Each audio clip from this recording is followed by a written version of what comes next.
यानी यहाँ पे सिर्फ और सिर्फ हिंदुओं को जाने की अनुमति है, गैर हिंदू इस मंदिर के अंदर नहीं जा सकते। 17वीं शताब्दी में यहाँ पे ये जो घर है ये एक तांत्रिक था और ब्राह्मण था जिसका नाम था गयाबज, उसका ये घर हुआ करता था। बताते हैं ये जो दरबार स्क्वायर है इसका जो इतिहास है लगभग 2000 साल से भी ज़्यादा पुराना है।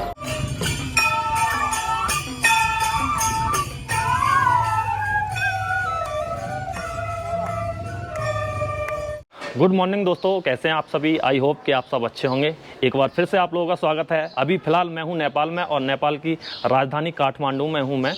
कल हम थे गौशाला क्षेत्र में जो पशुपतिनाथ टेम्पल के पास में पड़ता है और अभी हम हैं थामेल एरिया में। ये जो एरिया है मतलब ये नया शहर है और अभी हम जाने वाले हैं पाटन दरबार स्क्वायर, जो बताते हैं काठमांडू का सबसे पुराना एरिया है, सबसे पुरानी जगह है। वो जो है वहाँ पे राजा का महल है, यहाँ पे राजशाही शासन था, पूरा हिस्टोरिकल प्लेस है वो। जहाँ पे हमने होटल लिया है ये थामेल एरिया है और यहाँ से जो पाटन दरबार स्क्वायर है वो यहाँ से लगभग 6 किलोमीटर की दूरी पे है। चलिए चलते हैं, देखते हैं कैसे क्या रहता है। और अभी मार्केट खुल चुका है। जब हम सुबह आए थे तो पूरा मार्केट बंद था। टाइम अभी हो चुका है 10 बजे हैं, तो 10 बजे सारा मार्केट इधर खुल गया है। नेपाल के अंदर भी इस तरह के ऑटो वगैरह चलते हैं, यही बताया हमको। इससे पूछते हैं क्या जाएगा पाटन दरबार स्क्वायर।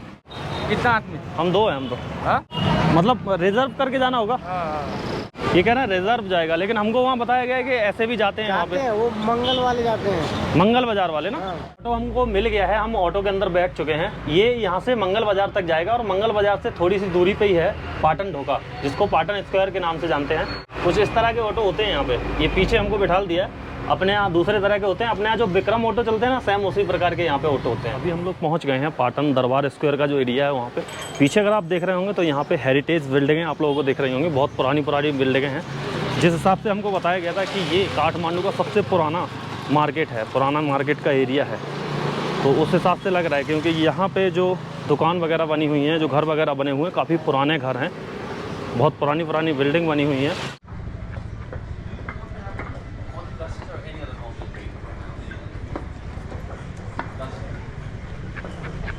ये जो दरबार स्क्वायर है ये काठमांडू डिस्ट्रिक्ट में नहीं आता है, ये ललितपुर डिस्ट्रिक्ट में आता है। जैसे कि अभी हमें यहाँ पे पता लगा है कि बागमती नदी जो है, कल वाली वीडियो में अगर आप लोगों ने देखी होगी तो जो मैंने बनाई थी ना पशुपतिनाथ मंदिर के पास में, वहाँ पे बागमती नदी जो बह रही है, तो यहाँ पे आगे बागमती नदी है।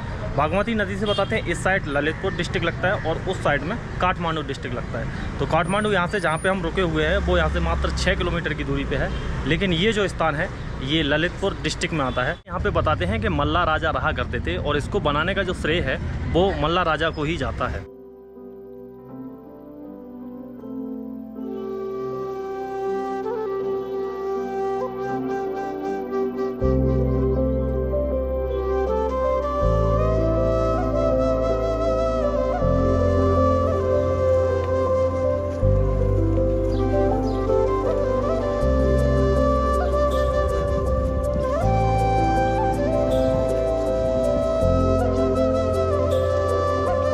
मेरे पीछे अगर आप देखेंगे तो यहाँ पे आप लोगों को बहुत सारे मंदिर नज़र आएंगे। तो बताते हैं यहाँ पे इस जगह पे लगभग 50 से भी ज़्यादा मंदिर हैं और 136 से भी ज़्यादा महल हैं इस जगह पे यहाँ पे बने हुए हैं। 2015 में जब यहाँ पे भूकंप आया था, कुछ इमारतें यहाँ पे टूट गई थी, तो उनको रिपेयरिंग का काम अभी भी चल रहा है। और यहाँ पे जो मंदिर बने हुए हैं वो ज़्यादातर पैगोड शैली में बने हुए हैं। बताते हैं ये जो दरबार स्क्वायर है इसका जो इतिहास है लगभग 2000 साल से भी ज़्यादा पुराना है।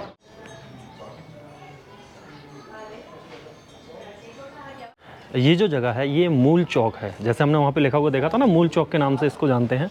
तो मेरे हिसाब से अपने यहाँ के किले वगैरह होते हैं उसमें भी चौक होते हैं, उसी प्रकार से इसका भी एक चौक होगा। ये जो महल होते हैं ना, उन महलों का भी चौक होगा, जिसको मूल चौक के नाम से जानते हैं। कुछ इस तरह का ये बना हुआ है, पूरा लकड़ी का काम है इस पर। ये देख रहे हो आप, सारा कुछ लकड़ी से बना हुआ है और बहुत ही खूबसूरत कारीगरी की गई है लकड़ी के ऊपर। अभी हम ऊपर गए तो हमें पता लगा कि 17वीं शताब्दी में यहाँ पे ये जो घर है ये एक तांत्रिक था और ब्राह्मण था जिसका नाम था गयाबज, उसका ये घर हुआ करता था। 1997 में इस घर को ध्वस्त कर दिया गया, बाद में इसका फिर से मतलब रिपेयरिंग का काम हुआ है। तो ये क्यों ध्वस्त किया गया इसके बारे में वहाँ पे कोई नॉलेज नहीं था, कोई भी जानकारी नहीं थी। यही वहाँ पे लिखा हुआ था कि ये जो घर था ये एक मतलब 17वीं शताब्दी में गयावज्य नामक एक ब्राह्मण था जो तांत्रिक भी था, उसका ये घर था। जब यहाँ पे भूकंप आया था तो देखो कुछ इस तरह का मंजर हो गया था। ये सारे मंदिर यहाँ पे डिस्ट्रॉय हो गए थे, गिर गए थे। इनको बाद में रिपेयरिंग किया गया है। 2015 में जब यहाँ भूकंप आया था तो कुछ ऐसा मंजर था यहाँ पे। और ये जो है चार नारायण टेम्पल, ये तो पूरी तरह से ध्वस्त हो गया था, कुछ इस तरह का हो गया था, जिसको बिल्कुल सही किया गया है, रिपेयर किया गया है। यहाँ पे ये पाटन म्यूजियम है जिसके अंदर से अभी हम आए, पाटन म्यूजियम। और उस साइड में भी इसका एक एंट्री गेट था। तो ये पहले जो राजा थे उनका महल हुआ करता था, इसी के अंदर राजा रहा करते थे, जिसको अभी एक म्यूजियम में तब्दील कर दिया गया है। ये पूरा एक काफ़ी बड़ा महल है जो लगभग इसके 4 हिस्से हैं। इस महल के 4 हिस्सों में ये बना हुआ है। यहाँ पे ये जो बना हुआ है ये कृष्ण मंदिर है और ये 17वीं सदी में राजा सिद्ध नरसिंह मल्ला ने बनवाया था। नेपाल में जो राजशाही शासन था काफ़ी लंबे समय तक चला था। बताते हैं 28 मई 2008 को यहाँ पे जो राजशाही शासन था वो ख़त्म हो गया। 240 सालों तक यहाँ पे राजशाही शासन चला था। और ये जो है नेपाल ही एक ऐसा देश है जो पूरी तरह से हिंदू राष्ट्रवादी देश है। यहाँ पे जो हिंदुओं की जनसंख्या है वो बहुत ज़्यादा है। घूमने के लिए आपको मेरे हिसाब से 1 घंटा बहुत है। और वैसे घूमने के लिए यहाँ पे आप कितने भी टाइम तक घूम सकते हैं। अभी हम यहाँ से निकलने वाले हैं। हम सोच रहे हैं यहाँ से हम चलें भक्तपुर दरबार स्क्वायर। वो भी एक हिस्टोरिकल जगह है, बहुत पुरानी इमारतें वहाँ पे भी बनी हुई हैं। वहाँ चलते हैं और फिर वो भी आप लोगों को दिखाते हैं। तो पहले तो हमको भूख लगने लगी, अभी हम खाना खाएंगे। तो अभी हम एक रेस्टोरेंट में आए हैं और यहाँ पे हमने नेपाली थाली ऑर्डर की थी। तो नेपाली थाली में आप लोगों को क्या मिलेगा खाने के लिए आप लोगों को दिखाता हूँ। देखिए ये है यहाँ पे नेपाली थाली, जिसमें ये दाल है, यहाँ पे एक सब्जी है, यहाँ पे सब्जी है और ये शायद अचार है, ये चटनी है, ये पापड़ है, सलाद है और दाल है। और इसमें मिलेगा चावल। 165 रुपये लीटर डीजल है यहाँ पे। हम लोग पहुँच चुके हैं भक्तपुर दरबार स्क्वायर और वहाँ से हम लोग बैठे थे एक लोकल बस में जो यहाँ पे चलती है। मतलब यहाँ पे ओला उबर वगैरह नहीं चलता है, लेकिन यहाँ एक दूसरा ऐप चलता है, पता नहीं कौन सा। बाइक वाले ने हमसे मांगा था एक पर्सन का 400 रुपये, वही हमको बस में देना पड़ा है। मात्र 30 रुपये में हम लोग यहाँ पे आ गए।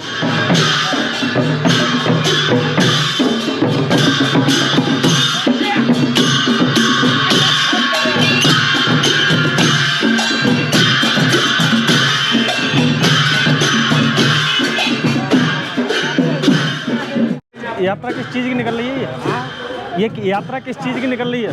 रैली यात्रा है। ये कहाँ पे जा रहे हैं लोग? यात्रा मतलब ये कहाँ तक जाएंगे लोग? यात्रा कहाँ तक जाएगी? जहाँ पे वो स्क्वायर बना हुआ है, जहाँ पे महल है, वहाँ तक क्या? अच्छा, महल से आगे तक जाएंगे। आज कोई त्यौहार है क्या आप लोगों का? New year. अच्छा, न्यू ईयर के उसमें निकल रही है यात्रा। ये तो होगी। यहाँ पे जो पीछे यात्रा जो निकाल रहे थे, मतलब रैली जो निकल रही थी, ये यहाँ पे जो न्यू ईयर स्टार्ट हुआ है उसके उपलक्ष्य में ये लोग यहाँ पे रैली निकाल रहे हैं। और बता रहे हैं कि 1 हफ्ते से ये मतलब रैली चल रही है। आज इसका 8वां दिन है और अभी मतलब आज शायद इसका 9वां दिन है। आज ये समाप्त हो जाएगी। इससे पहले हम लोग थे पाटन दरबार स्क्वायर और ये है भक्तपुर दरबार स्क्वायर। तो पाटन दरबार स्क्वायर जो था वो भी एक राजा का महल था और ये जो भक्तपुर दरबार स्क्वायर है ये भी बता रहे हैं एक राजा का ही महल है, लेकिन वो अलग राजा थे और ये अलग राजा थे। यहाँ पे कुछ लोग तो बता रहे थे कि ये जो राजा थे ये उन्हीं के भाई थे। अब ऐसा पता नहीं, यहाँ पे जो हमें बताया वो मैंने आप लोगों को बता दिया है। यहाँ पे अगर आप देखेंगे तो सेम उसी के आर्किटेक्चर में यहाँ पे भी बना हुआ है और यहाँ कुछ लगा हुआ है, वेलकम टू भक्तपुर। ये राजा का महल था क्या? हाँ, जैसे वो पाटन दरबार स्क्वायर है, यूनेस्को वर्ल्ड हेरिटेज साइट है, उसी की तरह ये भी है।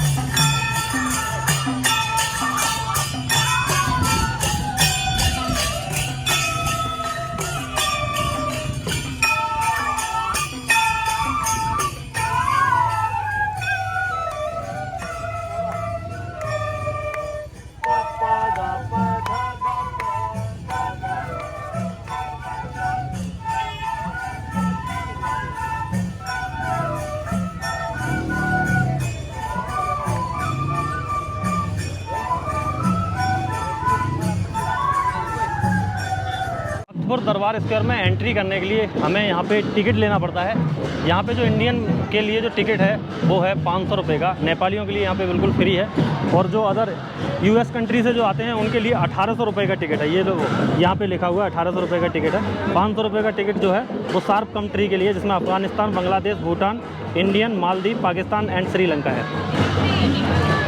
चलिए अब चलते हैं हम लोग, टिकट हमने ले लिया है, अंदर चलते हैं, फिर अंदर से आप लोगों को दिखाते हैं। ये यहाँ पे जितने भी बिल्डिंग बनी हुई हैं, जितने भी मंदिर वगैरह बने हुए हैं, सारे के सारे लकड़ी के बने हुए हैं। लकड़ी के ऊपर इतनी अच्छी कलाकारी की गई है, बहुत ही खूबसूरत डिज़ाइन में यहाँ पे बने हुए हैं मंदिर वगैरह। और ये जो है ये जगह वर्ल्ड हेरिटेज में आती है। अभी मैं मंदिर के अंदर जाके आया हूँ और यहाँ पे जो मंदिर था वो तुलजा माता का मंदिर था, जिसको तुलजा भवानी के नाम से भी जानते हैं हमारे यहाँ पे। तो सबसे पहले तो जब मैं मंदिर के गेट पे पहुंचा तो वहाँ पे जो आर्मी वाले हैं, शायद पुलिस वाले खड़े हुए हैं, उन्होंने मुझसे पूछा कि क्या आप हिंदू हैं?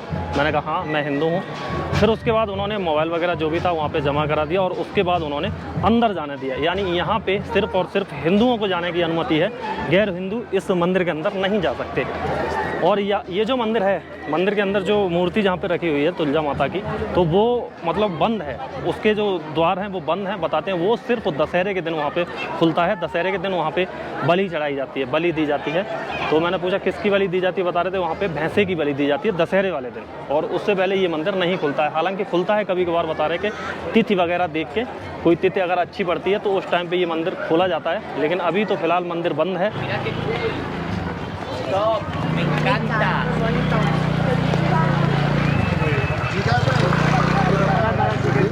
पता नहीं भाई कौन सी कंट्री की यहाँ पे शूटिंग चल रही थी। ये जो थे एक्टर वगैरह, मेरी तो समझ में नहीं आ रहा था कौन एक्टर है कौन एक्टर्स हैं। देखो मैं आपको फिर से दिखाता हूँ, ये पता नहीं कौन एक्टर है इनमें, कौन एक्टर्स है। ये देखो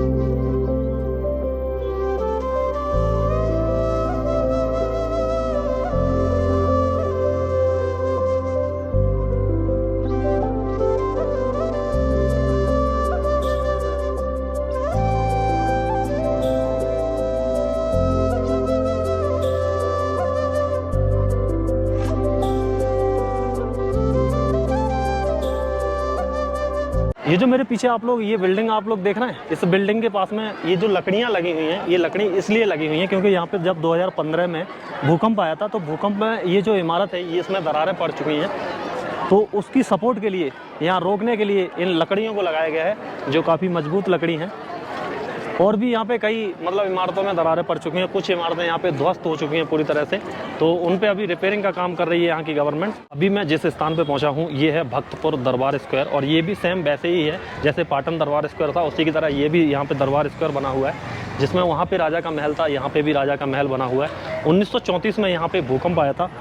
तो उससे पहले बताते हैं यहाँ पे इस चौक के अंदर 99 प्रांगण थे, 99 प्रांगण, और अभी सिर्फ 6 प्रांगण रह गए। 1934 में बहुत भयंकर वाला भूकंप था, उसमें यहाँ की जो इमारतें थी सारी की सारी क्षतिग्रस्त हो गई थी। उसके बाद 2015 में जब यहाँ पे दोबारा से भूकंप आया तो बची हुई जो इमारत थी उनमें भी कुछ इमारतें यहाँ पे गिर गई हैं।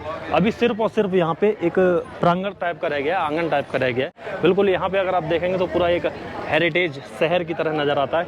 ये यहाँ पे जितनी भी ये बिल्डिंगें हैं सारी की सारी पुरानी हैं। भक्तपुर में यहाँ पे हमें जगह जगह ये जुजू दही दूध लिखा हुआ दिख रहा था, तो हमने सोचा ये लस्सी है। जब हमने दुकान पे पूछा तो बता रहे हैं ये जुजू दही है, यानी ये दही है, तो बता रहे हैं ये काफ़ी मीठा रहता है। और भी उन्होंने कुछ नेपाली भाषा में बताया था, लेकिन वो कैमरे पे आने पे मतलब मना कर रहे हैं। तो इसको एक बार टेस्ट करते हैं। 60 रुपये 60 रुपये का दिया है। स्वाद सच्ची में बहुत अच्छा है यार इसका। मिष्टी, मैं सोच रहा था मिष्टी दही की तरह होगा, लेकिन उसकी तरह नहीं है, उससे कई गुना ज़्यादा अच्छा है, बहुत स्वादिष्ट है ये।